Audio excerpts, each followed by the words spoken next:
नमस्कार, जय जय श्री राधे, ओम नमः शिवाय। मित्रों, एक बार फिर से हम आपका आपके अपने धर्म शिव पर स्वागत करते हैं। साथियों, यदि आप भी हर रोज कुछ नया सीखना चाहते हैं तो धर्म शिव चैनल को सब्सक्राइब करके बेल आइकन अवश्य प्रेस कर दें, जिससे आपको भी हमारे द्वारा प्रेषित ज्ञानवर्धक कहानियां समय से मिलती रहे। साथियों, एक बार माता पार्वती ने भगवान शिव से 2 प्रश्न पूछे। पहला प्रश्न था, कौन सा काम स्त्री पति से पहले करना चाहती है, और दूसरा प्रश्न था, वह कौन सी चीज है जो स्त्री अपने पति को मरते दम तक नहीं देती। चाहे कोई पुरुष अपनी स्त्री को कितना भी खुश कर ले, चाहे स्त्री के कितने भी नखरे उठा ले, लेकिन कोई भी स्त्री यह चीज अपने पति को कभी नहीं देती है। साथियों, आज की कहानी बड़ी ही रोचक और रहस्यमय है। आज की कहानी से आपको बहुत कुछ जानने और सीखने के लिए मिलेगा। इस कहानी से आपको यह पता चले कि स्त्री कौन सी चीज अपने पति को कभी नहीं देती है, चाहे कुछ भी हो जाए, और कौन सा काम वह पति से पहले करना चाहती है। दर्शक बंधुओं, वैसे देखा जाए तो विवाह होने के बाद एक स्त्री पूर्ण रूप से पति को समर्पित हो जाती है। विवाहित स्त्री का अपने पति की हर वस्तु पर पूर्ण अधिकार होता है, और पुरुष का भी अपनी पत्नी की हर चीज पर अधिकार होता है। स्वेच्छा से एक महिला अपने पति को खुश रखने के लिए हर वह चीज उसे सौंप देती है जिसमें पति की खुशी होती है। लेकिन मित्रों, ऐसी क्या चीज है जो स्त्री मरते दम तक अपने पति को नहीं देती? ऐसा कौन सा काम है जो वह अपने पति से पहले करना चाहती है? मित्रों, यह प्रश्न सुनने में थोड़ा अजीब जरूर लगते हैं, लेकिन यह प्रश्न हमारे हिंदू धर्म और हमारे रीति रिवाज से बिल्कुल भिन्न नहीं है। अधिकांश लोगों को इनका उत्तर भी मालूम होगा कि वह कौन सी चीजें हैं जो पुरुष जीते जी अपनी पत्नी को तो दे सकता है, पर स्त्री जीते जी अपने पति को नहीं दे सकती। यदि आपके मन में भी इस प्रश्न के उत्तर को जानने की जिज्ञासा है तो कृपया बने रहिए। वीडियो की समाप्ति तक आज आपको भी इस कहानी के माध्यम से पता चल जाएगा कि ऐसी क्या चीज है। तो चलिए मित्रों, कहानी शुरू करते हैं। मित्रों, बहुत समय पहले की बात है। एक बार मां पार्वती और भगवान शिव कैलाश पर्वत पर बैठे हुए थे। आप जानते हैं कि माता पार्वती भगवान शिव से जिज्ञासा बस कुछ ना कुछ पूछती ही रहती हैं, और भगवान भोलेनाथ माता पार्वती की जिज्ञासा शांत करने के लिए उन्हें कथाएं सुनाते रहते हैं। तो एक बार कैलाश पर्वत पर उनके बीच में वार्तालाप हो रहा था। माता पार्वती ने सोचा कि आज भोलेनाथ परम प्रसन्न दिखाई दे रहे हैं, तो क्यों ना आज भोलेनाथ से कुछ ज्ञान भी अर्जित कर लिया जाए। यही सोचकर माता पार्वती ने भोलेनाथ से कहा, प्रभु, आपकी आज्ञा हो तो आपसे कुछ पूछना चाहती हूं। देवों के देव महादेव बोले, कहो देवी, आप मुझसे क्या जानना चाहती हो? भोलेनाथ की आज्ञा मिलते ही मां पार्वती भोलेनाथ से प्रश्न पूछने लगी, और भोलेनाथ बड़े ही सुंदर ढंग से मां पार्वती के प्रश्नों के उत्तर देते हैं। मित्रों, प्रश्न उत्तर का यह क्रम चल ही रहा था। तभी मां पार्वती ने भोलेनाथ से कहा, दीनानाथ, आपने मेरे सभी सवालों के जवाब तो दिए हैं, लेकिन मेरे 2 प्रश्न और शेष बचे हैं। भोलेनाथ बोले, देवी, आप प्रश्न पूछिए, मैं उनके भी उत्तर देकर तुम्हारी शंका का समाधान करूंगा। भोलेनाथ का इशारा मिलते ही माता पार्वती ने एक ऐसा प्रश्न पूछ लिया जो बड़ा ही रहस्यपूर्ण था। माता पार्वती ने पूछा, हे देवाधिदेव, मुझे यह बताइए कि एक स्त्री और पुरुष का रिश्ता प्रेम, विश्वास, त्याग और समर्पण से बनता है। यदि इनमें किसी चीज का अभाव रहता है तो रिश्ते की नींव कमजोर पड़ जाती है। कई बार तो इनके अभाव के चलते रिश्ता टूट भी है। कहते हैं, पति पत्नी के रिश्ते में कपट के लिए कोई स्थान नहीं होता है। अगर किसी स्त्री पुरुष के बीच में लेस मात्र भी कपट आ जाता है तो रिश्ता टूटने की कगार पर पहुंच जाता है, और जहां प्रेम होता है, विश्वास होता है, वही गृहस्थ जीवन खुशहाल होता है, और जहां झूठ और कपट का लेश मात्र भी अंश होता है, वहां गृहस्थ जीवन कलह और क्लेश से भर जाता है। वहां पति और पत्नी के रिश्ते में कोई मजबूती नहीं रहती। इसलिए मैं यह 2 प्रश्न आपसे जानना चाहती हूं। वह कौन सी चीज है जो स्त्री अपने पति को मरते दम तक नहीं देती, और वह कौन सा काम है जिसे प्रत्येक स्त्री अपने पति से पहले करना चाहती है, जबकि हर काम स्त्री अपने पति को ही आगे रखती है? फिर ऐसा कौन सा काम है जो वह पति से भी पहले करना चाहती है? दर्शक बंधुओं, माता पार्वती के दोनों प्रश्नों को सुनकर भगवान शिव मुस्कुराते हुए बोले, हे देवी, जिन प्रश्नों के उत्तर तुम जानना चाहती हो उनके जवाब मैं तुम्हें एक कहानी के माध्यम से बताता हूं। अगर मैं तुम्हें सीधे सीधे उत्तर दे दूंगा तो उत्तर का महत्व और तुम्हारे प्रश्नों की रोचकता समाप्त हो जाएगी। इसलिए तुम इस कहानी को ध्यान से सुनो। इस कहानी में ही तुम्हारे दोनों प्रश्नों का उत्तर छिपा हुआ है। हे उमा, अब तुम ध्यान लगाकर इस कहानी को सुनो। महादेव मां पार्वती से कहते हैं, देवी इस पृथ्वी लोक पर दक्षिण प्रांत में एक बहुत ही सुंदर नगर बसा हुआ था। उस नगर के राजा का एक बहुत ही सुंदर राजकुमार था, जिसका कुछ दिनों के बाद में ही एक दूर देश की राजकुमारी के साथ में विवाह होना था। इस कारण राजा के महलों को, नगर की गलियों को फूलों से और नाना प्रकार की रंगोलियां से सजाया गया था। उधर राजकुमार का विवाह जिस कन्या से होने वाला था वह बहुत ही रूपवान थी। राजकुमार अपनी कक्ष में पड़ा हुआ राजकुमारी के बारे में सोचता रहता था।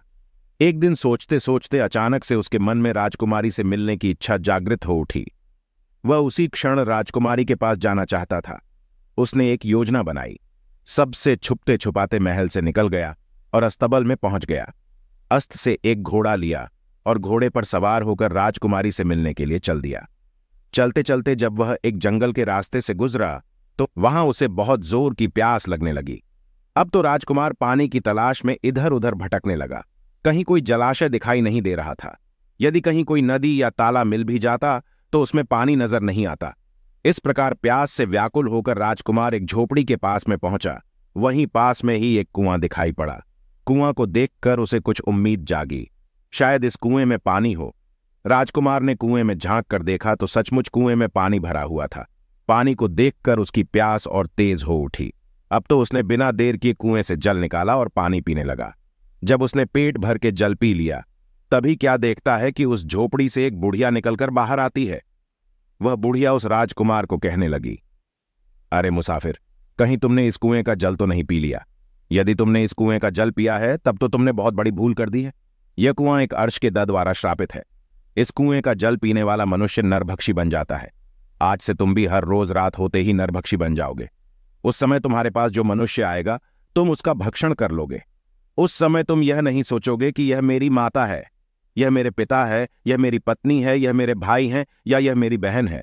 उस समय तुम्हारे निकट दिखाई देने वाला मनुष्य या पशु सिर्फ तुम्हारा भोजन होगा। दर्शक बंधुओं, उस भैया के मुख से श्राप की बात सुनकर राजकुमार बड़ा दुखी होने लगा। कहने लगा कि मां श्री, तब तो मैंने इस कुएं का जल पीकर घोर अनर्थ कर डाला है। ऐसे तो मैं ना जाने कितने मनुष्य को हर रोज अपना आहार बनाऊंगा, जिसमें मेरे अपने भी शामिल हो सकते हैं। मित्रों, राजकुमार विनती करके बोला, हे माई, क्या इस श्राप से मुक्त होने का कोई उपाय नहीं है? यदि नहीं है तो मैं अपने आप को ही खत्म कर लूंगा, जिससे मैं किसी दूसरे को मारकर अपना भोजन ना बना पाऊं। राजकुमार की यह वचन सुनकर वह बूढ़ी माता कहती है, पुत्र, इस श्राप से मुक्त तो हो सकते हो, लेकिन इस उपाय को करने में कठिनाई बहुत है। राजकुमार बोला, हे मां, यदि आपको इस श्राप से मुक्ति का उपाय पता है तो कृपया मुझे बता दीजिए। चाहे कितना भी कठिन हो, मैं उसे जरूर करूंगा। मेरे मार्ग चाहे कितनी भी अड़चन आए, लेकिन मैं पीछे नहीं हटूंगा। कृपा करके आप मुझे वह उपाय बताइए। तब बुढ़िया कहने लगी, बेटा, यहां से कुछ मील की दूरी पर एक ऊंचा सा पहाड़ है। उस पहाड़ पर सीधी चढ़ाई है। उस पहाड़ की चोटी पर हरे भरे पेड़ पौधों से भरा हुआ एक जंगल है।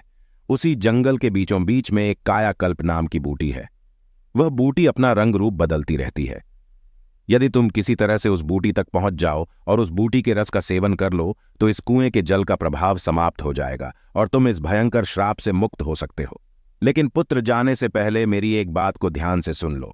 सूर्यास्त होने से पहले तुम किसी एकांत स्थान पर जाकर छुप जाना। यदि आप कहीं मनुष्यों की बस्ती में ठहर गए तो न जाने कितने निर्दोष मनुष्य तुम्हारा आहार बन जाएंगे।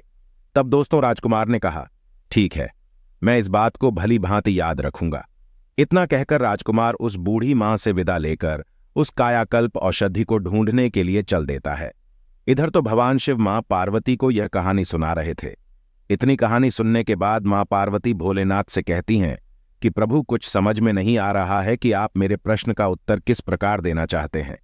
भगवान शिव बोले, देवी धैर्य रखें, आपको आपके प्रश्नों के जवाब इसी कहानी से मिलने वाले हैं। आप बस इस कहानी को ध्यान से सुनते जाइए।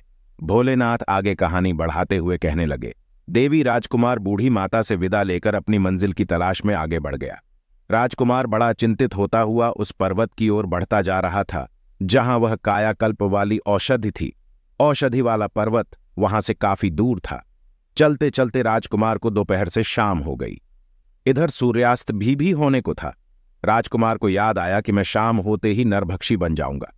राजकुमार ने सोचा कि अब आगे का रास्ता मैं सुबह सूर्य निकलने के बाद तय करूंगा। पहले मैं किसी निर्जन स्थान पर जाकर रात गुजार लेता हूं।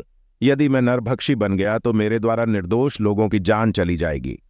मित्रों, राजकुमार अब राजकुमारी से मिलने का विचार तो त्याग ही चुका था, क्योंकि वह जानता था कि इस दशा में राजकुमारी से मिलना भी उसके लिए हितकर नहीं है।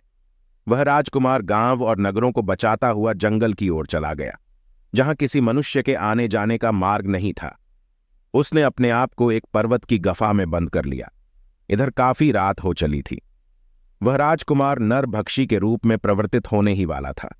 इधर बंधुओं, राजकुमार ने जिस गुफा में अपने आप को छुपाया था, उसी गुफा में एक बड़ा ही खूंखार भेड़िया रहता था।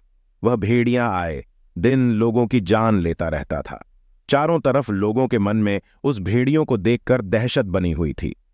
इधर क्या हुआ, जब वह राजकुमार गुफा के अंदर पहुंचा तो उसे खूंखार भेड़िया गुफा के अंदर बैठा मिला। उस भेड़िया ने राजकुमार को देखा तो मन में बड़ा खुश हुआ कि आज तो घर बैठे ही भोजन चलकर आ गया। भेड़िया गुड़ा हुआ उस राजकुमार की ओर झपड़ता है।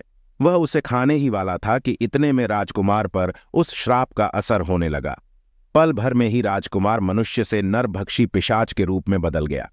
भेड़िया ने देखा कि यह तो कोई मुझसे भी अधिक खूंखार जानवर है, तो वह एकदम से डर गया और अपने आप को छुपाने के लिए जगह ढूंढने लगा।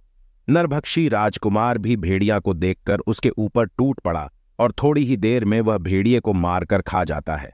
दर्शक बंधुओं, इस प्रकार राजकुमार ने नरभक्षी के रूप में रात उस गुफा में बिताई और सुबह होते ही वह अपने रूप में आ गया। सुबह हुई तो राजकुमार गुफा से निकलकर आगे की राह तय करने लगा। तभी कुछ गांव के लोगों ने देखा कि यह नवयुवक तो उस दिशा से आ रहा है जिधर वह आदमखोर भेड़िया रहता है। लोगों को उसे जीवित देखकर बड़ा आश्चर्य हुआ। लोग पूछने लगे, अरे भैया, तुम कौन हो और इधर कहां से आ रहे हो? इधर तो एक बड़ा ही खुखार भेड़िया रहता है जो लोगों को मार कर खा जाता है। तुम भला जीवित कैसे बचे? तब राजकुमार ने बताया, अरे भाई, मुझे किस बात का भय लगता? जिस भेड़ी की आप बात कर रहे हो वह तो उस गुफा के द्वार पर मरा पड़ा है। मैंने उसे मार डाला है। राजकुमार की बात सुनकर गांव वालों को बड़ा आश्चर्य हुआ। वे सब इस बात की पड़ताल करने के लिए गुफा के पास गए तो देखा सचमुच वो भेड़िया मरा पड़ा था।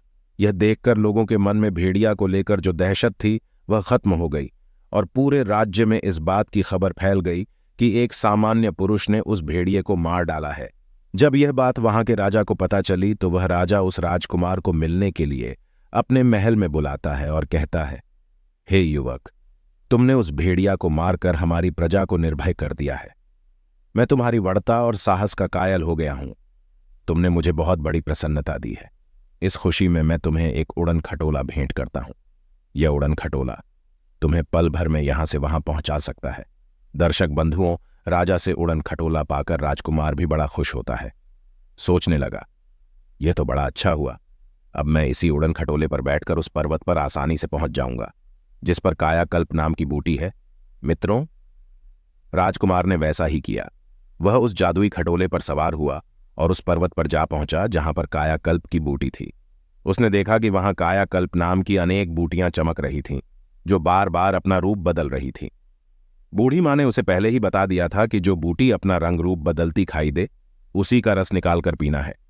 राजकुमार ने बिना समय गंवाया कायाकल्प नामक बूटी का रस निकालकर पी लिया, क्योंकि इधर शाम होने वाली थी। राजकुमार अब निरोग हो चुका था। राजकुमार ने क्या किया, वह उस उड़न खटोले पर बैठकर अपनी राजकुमारी के नगर को चला आया। वहां पहुंचकर वह राजकुमारी से मिलता है। राजकुमारी भी राजकुमार के मिलने से बड़ी प्रसन्न होती है। इधर राजकुमार ने अपने नगर में खबर भिजवा दी कि मैं अपनी ससुराल पहुंच चुका हूं। आप सभी नगरवासी बारात लेकर आइए। इधर राजकुमार की बारात आती है और अगले दिन उसका राजकुमारी के साथ बड़ी धूमधाम के साथ विवाह हो जाता और वे अपने नगर को लौट आते हैं। भगवान शिव माता पार्वती से कहते हैं कि दोनों बड़े आनंद के साथ रहने लगे। कुछ दिनों बाद राजकुमार के घर में एक पुत्र का जन्म होता है। पुत्र की खुशी में राज परिवार में जश्न मनाया जाता है। प्रजा में मिठाइयां बांटी जाती हैं। अब माता पार्वती ने भगवान शिव से पूछा, प्रभु, आपकी लीला मेरी समझ में नहीं आई। एक प्रश्न का उत्तर बताने के लिए आपने मुझे एक राजकुमार की पू कहानी सुना दी, लेकिन उत्तर अभी तक अप्राप्य है, अभी तक नहीं मिला। तब भगवान शिव बोले, देवी, अब बहुत ही जल्द तुम्हारे प्रश्न का उत्तर मिलने वाला है। सुनो, फिर क्या हुआ। एक दिन उस राजकुमार के राज्य पर शत्रु देश ने चढ़ाई कर दी। राजकुमार अपने दुश्मनों से लड़ने के लिए युद्ध में जाता है। ओडन खटोले की सहायता समझ आया। हमारे धर्म की यही परंपरा है।